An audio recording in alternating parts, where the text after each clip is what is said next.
Los bandidos de Río Frío. Parte 1.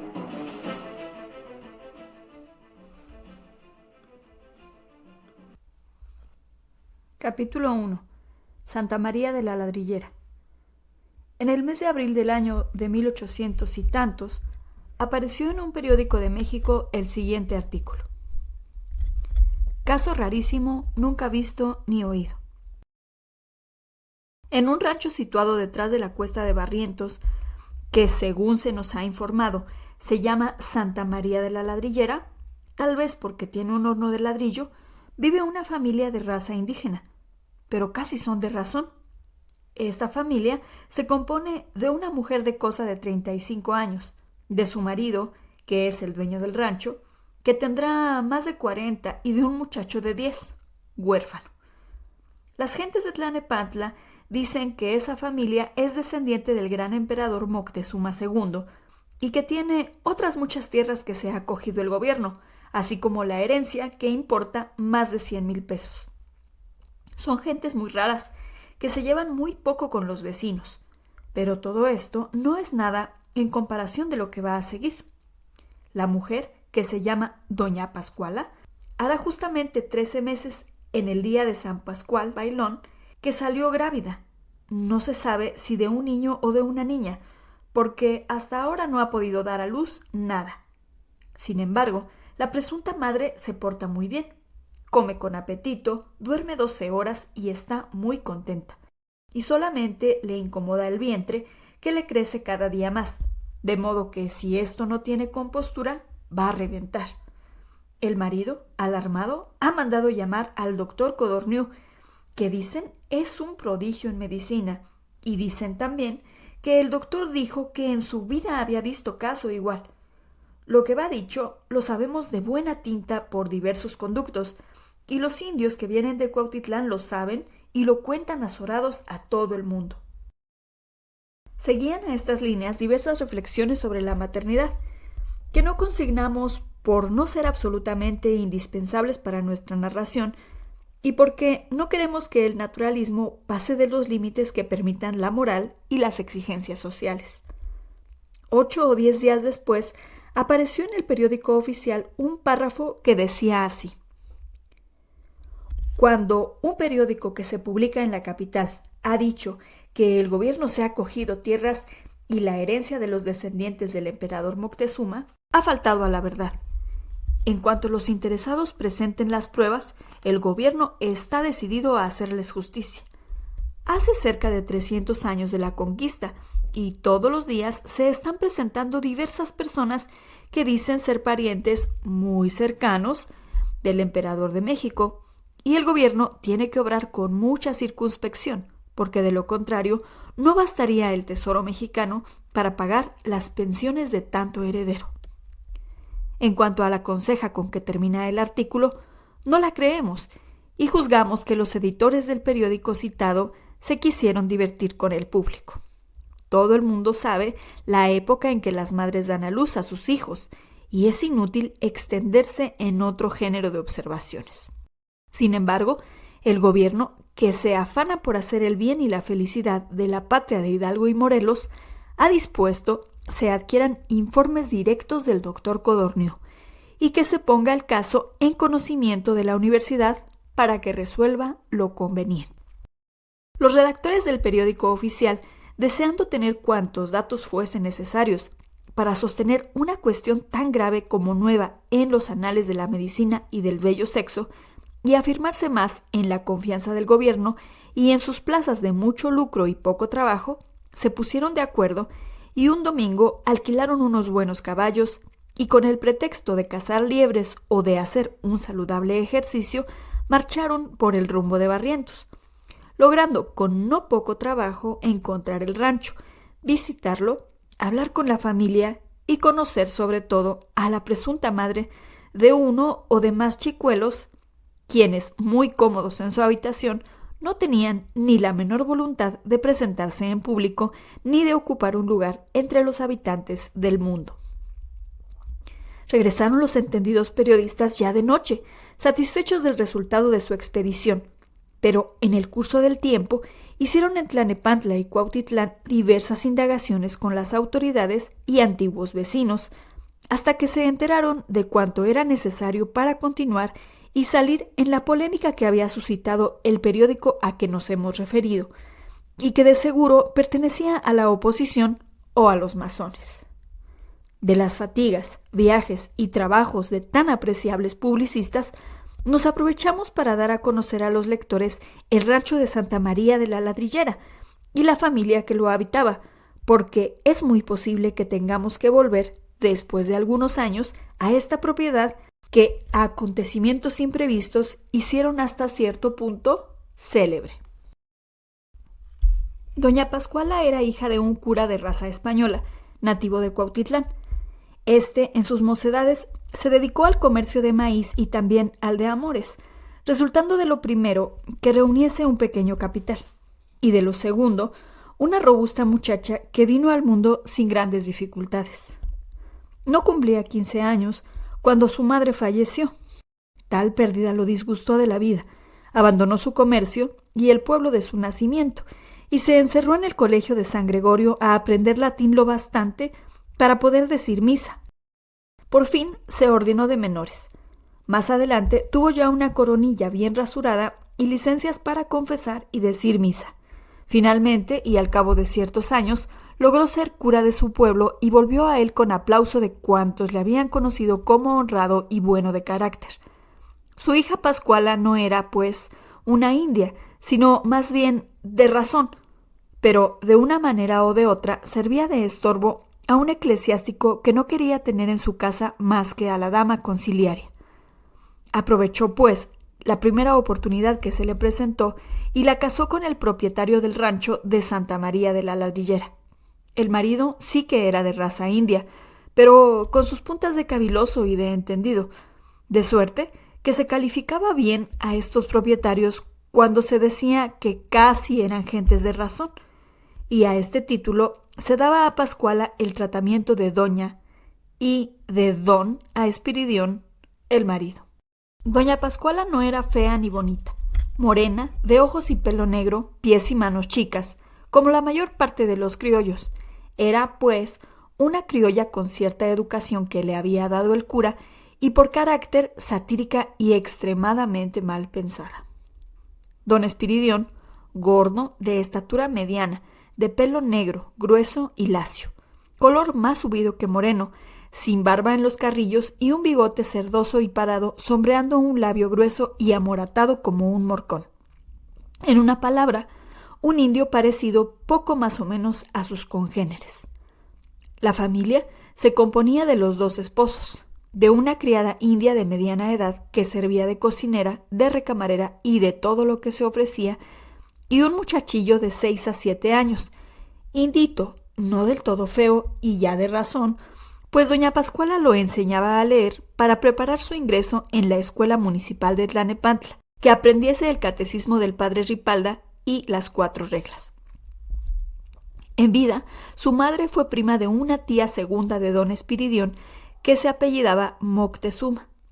Dejó un poquito de dinero enterrado y dinero y huérfano cayeron bajo la tutela de don Espiridión.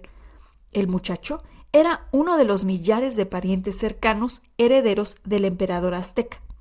Se puede decir que completaban la familia 4 peones que hacía años vivían de pie en el rancho, en unos jacalitos de tierra y tule que se hallaban cerca de la finca principal y que se destruían y se volvían a edificar en otra parte cuando las necesidades de la labranza así lo exigían. El rancho nada tenía que llamarse la atención. Los ranchos y los indios todos se parecen. Una vereda angosta e intransitable en tiempo de lluvias conducía a una casa baja de adobe, mal pintada de cal, compuesta de una sala, comedor, 2 recámaras y un cuarto de raya. La cocina estaba en el corral y era de varas secas de árbol, con su techo de hierbas, lo que en el campo se llama una cocina de humo, con sus 2 metates, una olla grande vidriada para el nixtamal, 2 o 3 sedazos para colar el atole y algunos jarros y cántaros. Se guisaba en 3 piedras matatenas y el combustible lo ministraban los hierbajos y matorrales que rejuntaba un peón en el cerro. En el comedor había un tinajero con la vajilla, que se componía de una variedad de platos, vasos, tazas y pocillos de todos tamaños y colores, interpolados con muñecos de cera y naranjas secas, doradas y benditas, restos del monumento del curato del pueblo. En un rincón, un caballete con la silla de lujo del amo, el machete y las armas de agua en la cabeza, y la manga con dragona de terciopelo en los tientos, una mesita de madera blanca bien limpia y media docena de sillas de la calle de la Canoa. En el corral, grande, rodeado de una cerca de adobe y con media vara de polvo y estiércol, que se liquidaba como un puré al primer aguacero, se encontraba un pozo y una pileta, y vagando, sucios, greñudos y muy gordos, 2 caballos, media docena de yeguas muy flacas, 2 mulas y 6 burros con el lomo lleno de mataduras coloradas. Llovía a cántaros, tronaba, hacía frío o calor, no importaba. Los animales no tenían dónde guarecerse ni dónde ni qué comer, sino cada 24 horas, cuando un peón les tiraba en el lodo 2 manojos de rastrojo sin picar y ponía a los caballos del amo unos morrales con cebada. En los años que llevaba don Espiridión de vivir en su rancho, no le había dado Dios licencia de hacer no solo una caballeriza, pero ni siquiera un tejado. Al caer la tarde, caminaban lentamente con dirección al corral 4 vacas de grande e irregular cornamenta, seguidas de sus crías, quienes, a pesar del bozal, trataban de chupar algo de las colgantes tetas de sus pacientes madres, las que no presentaban mejor aspecto que el ganado que hemos descrito. Muy barrigonas de tanto comer rastrojo y tierra, pero con los cuadriles salidos y el lomo como el filo de una espada. Completaban este miserable ganado un chivo negro, 3 carneros y 2 crías. Delante de la fachada de la casa, que tenía 3 ventanas con rejas de fierro, bastidores apolillados y cuarterones de papel blanco, supliendo los vidrios rotos, se hallaba un círculo de ladrillos donde se trillaba la cebada y se desgranaba el maíz. 4 sauces llorones torcidos, medio secos, adornaban el frente, y en una esquina un alto fresno cayéndose de viejo, sostenido en 2 o 3 partes con vigas y horcones cuyas raíces salían a tierra y habían levantado el enlosado y cuarteado una parte del rallador. Un carretón desbaratado y otro reforzado en sus rayos con líos de mecate, las gallinas y los gallos picoteando los insectos, un burrito, hijo desgraciado de una de las propiedades del corral, y 2 o 3 perros amarillos y cascarrientos, lamiéndose unos a otros a falta de comida, formaban el escenario de esta propiedad raíz, situada casi a las puertas de la gran capital. Don Espiridión, quizá por el estado de prosperidad y de orden que guardaba su rancho, se consideraba como uno de los agricultores más inteligentes y adelantados en la comarca. Y en efecto, ¿para qué necesitaba devanarse los sesos ni hacer más? 2 tablas de malos magueyes, como la mayor parte de los del valle, le producían una carga diaria de tlachique, que vendía a un contratista por 2 o 3 pesos. Otras 2 o 3 tablas de tierras deslavadas en el declive del cerro le producían 200 o 300 cargas anuales de cebada, que vendían a 3 pesos. Y luego el frijol, la semilla de nabo, el triguillo temporal, una entrega de leche y el horno de ladrillo le formaban una renta que no solo bastaba a la familia para vivir, sino que en un buen año algo ahorraban. La base de su alimentación era el maíz en sus diversas preparaciones de atole, tortillas gordas, chalupitas, tamales, etc. A esto se añadía el chile, el tomate, la leche, carne, pan, bizcochos, los domingos, lunes y a veces duraba la compra hasta el martes o miércoles. Doña Pascuala se permitía el lujo de un buen chocolate con gorditas calientes con manteca, pues había adquirido esta costumbre mientras vivió con el cura, y la imitó fácilmente el marido. Solían sacar para el chocolate, cuando había visitas, 2 mancerinas de plata maciza que habían comprado en el Montepío. Su vida era por demás sosegada y monótona. Se levantaban con la luz. El marido montaba a caballo y se iba a las labores, al cerro o al pueblo, y no pocas veces a México. Volvía a la hora de comer. Se sentaba después en la banqueta de chiluca de la puerta a fumar apestosos puritos de A20 del estanco, y cuando el sol declinaba daba su vuelta por el corral para ver su ganado. Con un puño de estiércol solía curar las mataduras de los burros, limpiaba sus caballos con una piedra, echaba unas manganas a las yeguas y enseguida cenaba en familia su buen plato de frijoles, sus tortillas calientes y su vaso de tlachique, y antes de las 9 todos roncaban y dormían profundamente. Doña Pascuala se ocupaba de barrer la casa, de echar ramas en el brasero formado de las 3 matatenas, de dar de comer a las gallinas, de limpiar las jaulas de los pájaros, de regar unas cuantas macetas con chinos y espuela de caballero, de preparar la comida y de dar las lecciones al heredero de Moctezuma. En esto y en lo otro pasaba el día y la tarde. El tiempo libre de que podía disponer lo consagraba a la lectura de las muy pocas obras que se publicaban en México y que encargaba a su marido cuando extendía sus excursiones a la Gran Tenochtitlán. Pero también, lo mismo que su marido, a las 9 roncaba como una bienaventurada. Ni doña Pascuala ni Espiridión eran devotos, y antes bien un tanto despreocupados o librepensadores, como se diría ahora. Oían misa los domingos cuando podían. Si llovía o hacía frío, se quedaban en el rancho, y sólo cuando había función, cohetes, arcos de tule y cempasúchil regados en la parroquia de Tlanepantla no faltaban, porque entonces, vestidos con sus mejores trapitos, eran vistos y cortejados, y además tenían que visitar al juez de letras, al alcalde y al maestro de escuela. Era, en fin, un día de solemnidad y de etiqueta para ellos. Los domingos solían tener visitas. La mujer y la hija del administrador de la hacienda de los Ahuehuetes, la tía del mayordomo de la hacienda de Aragón, no faltando en ocasiones las sobrinas de algún canónigo de la colegiata de Guadalupe. En esos casos, doña Pascuala abría una enorme caja de madera blanca con 3 cerrojos que tenía al pie de su cama y sacaba unos platos de China, unos vasos dorados de Sajonia, 4 o 5 cubiertos de plata y los manteles con randa y bordados de su mano. La mesa se agrandaba con otra mesita y en el corral y cobertizo que servía de cocina se ponían en actividad los anafes que en tiempo ordinario solo servían para hacer el chocolate. Un peón se enviaba con anticipación en un burro al pueblo y volvía con las arganas cargadas con pan, bizcochos, fruta, carne, chicharrón, chorizos, longaniza y recaudo. El almuerzo y comida eran de chuparse los dedos, porque doña Pascuala, sobria y poco cuidadosa del diario, cuando se trataba de obsequiar a sus visitas, se portaba como buena discípula del santo cocinero. Ya se ve que nada de raro ni de misterioso tenían esas gentes, por el contrario, eran de lo más vulgares, y lo que de ellas decían era pura invención. Del heredero del trono azteca diremos una palabra. Él, como príncipe, como niño de un porvenir real, nada sentía.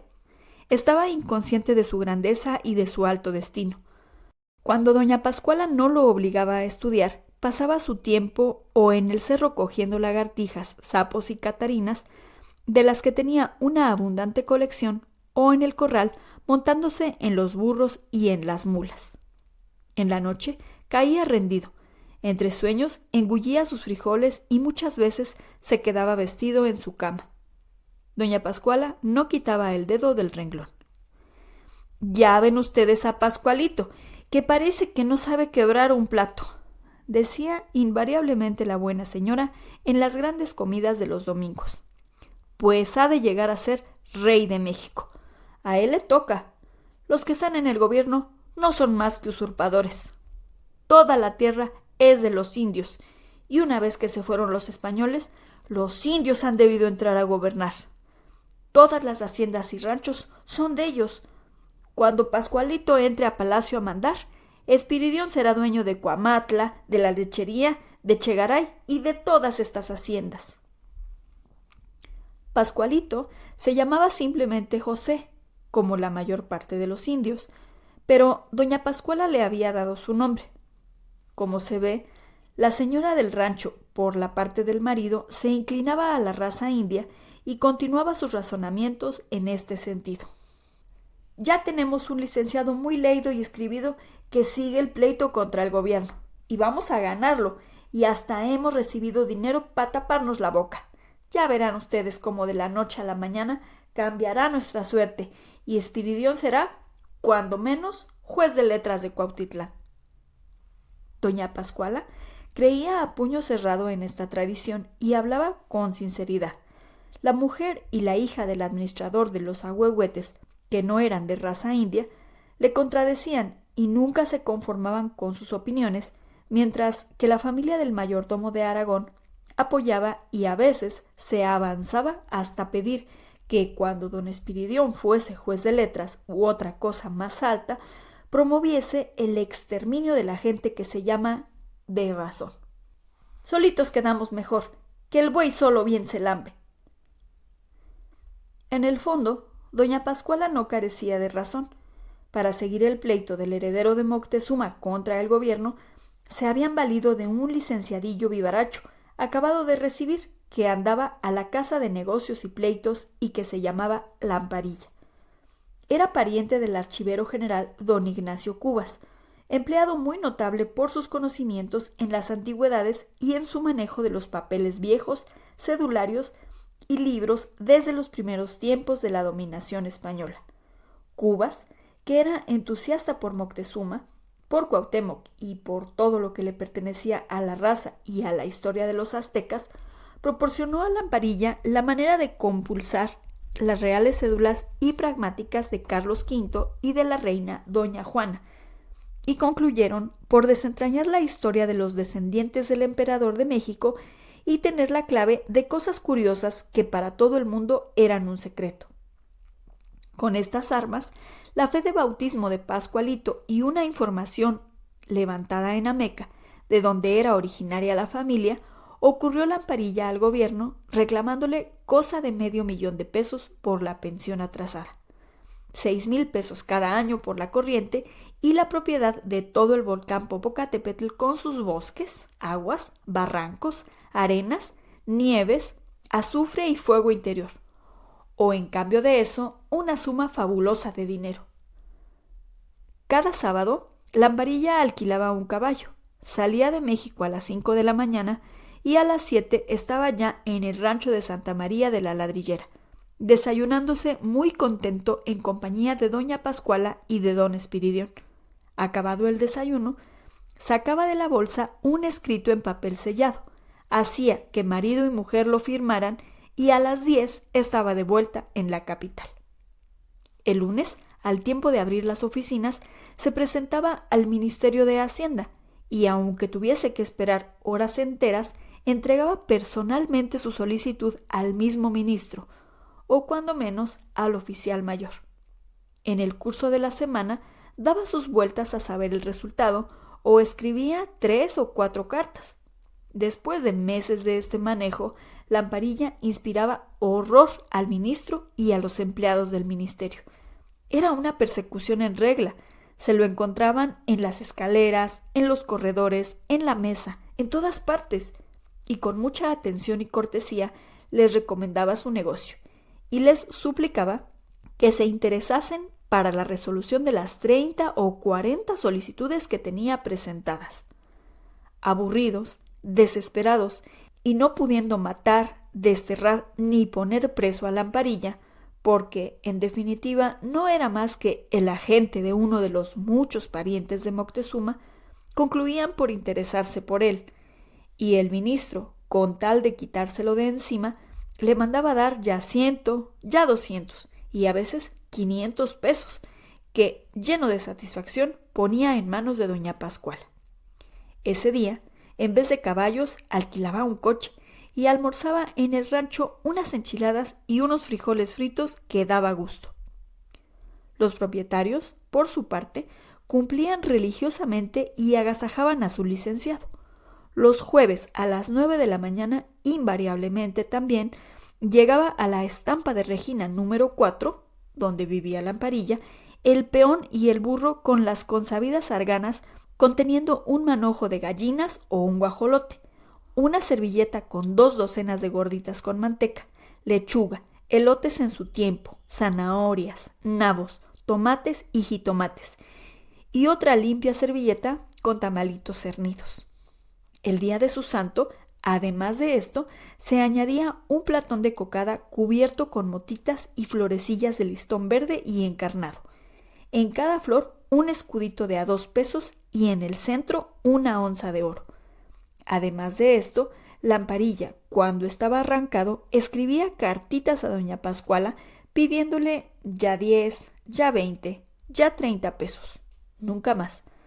A cuenta de honorarios, que don Espiridión, con 1000 protestas y disculpas, le entregaba, aprovechando sus excursiones a la ciudad. Si la narración te agradó, no olvides dar clic en me gusta para no perderte nada de lo que subo.